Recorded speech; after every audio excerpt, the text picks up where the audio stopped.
திருச்சியிலிருந்து நமது செய்தியாளர் பக்ருதீன் இணைப்பில் இருக்கிறார். வணக்கம் பக்ருதீன். மக்களவைத் தேர்தலுக்கான வாக்கு எண்ணிக்கை சரியாக காலை 8 மணிக்கு தொடங்க இருக்கும் நிலையில் திருச்சியில் என்ன மாதிரியான ஏற்பாடுகள் எல்லாம் செய்யப்பட்டிருக்கு? மொத்தம் எத்தனை அலுவலர்கள் ஈடுபட இருக்கிறார்கள்? விவரங்களை பதிவு பண்ணலாம்.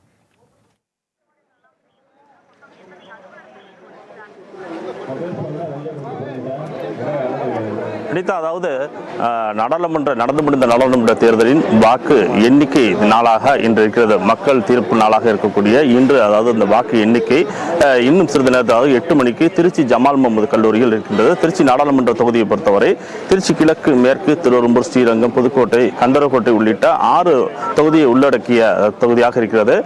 நாம் நிற்கக்கூடிய இந்த பகுதி திருச்சி ஜமால் முகமது கல்லூரி. தற்போது அந்த முகவர்கள் எல்லாம் உள்ளே அனுப்பும் பணி என்பது தீவிரமாக நடைபெற்றுள்ளது. அந்த காட்சியை நாம் பார்க்கலாம்.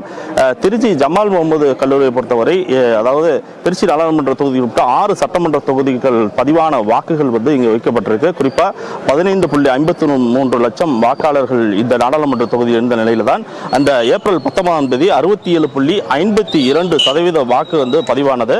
அதற்கான அந்த வாக்கு பதிவான இயந்திரங்கள் அனைத்துமே இந்த பகுதியில் வைக்கப்பட்டுள்ளது. குறிப்பாக இன்று அதாவது ஜமால் முகமது கல்லூரியில் வாக்கு எண்ணிக்கை என்பது சரியாக 8 மணிக்கு நடைபெற்றாலும் அந்த தபால் வாக்குகள் 8651 தபால் வாக்குகள் எண்ணும் பணியானது முதல் கட்டமாக நடைபெறும். அதனைத் தொடர்ந்துதான் தற்போது படிப்படியாக அந்த வாக்கு இயந்திரங்களையும் எடுத்து வரப்பட்டு அதற்கான எண்ணும் நடவடிக்கை என்பது ஈடுபடுவார்கள். தற்போது இந்த பகுதியிலிருந்து முகவர்கள் அனைவருமே அந்த சோதனை என்பது அவர்களுக்கு மேற்கொள்ளப்பட்டு, அதாவது செல்போன் அவர்கள் சென்று உள்ளே எடுத்து செல்லக்கூடாது. அதே போன்று அவர்களுக்கு இருக்கக்கூடிய அறிவுரைகளை சொல்லி அவர்களை முழு சோதனையிட்டு அதன் பிறகு உள்ளே அனுப்பும் பணியானது நடைபெற்று வருகிறது. பாதுகாப்பு பணியை பொறுத்தவரை திருச்சி ஜமால் முகமது கல்லூரியில் 1300 போலீசார் பாதுகாப்பு பணியில் ஈடுபட்டிருக்காங்க. வாக்கு எண்ணும் மையத்தில் மட்டும் 750 போலீசாரும், வெளிப்புறங்களில் என மொத்தமாக 1300 போலீசார் தற்போது அந்த பாதுகாப்பு பணியில் ஈடுபட்டிருக்கிறார்கள்.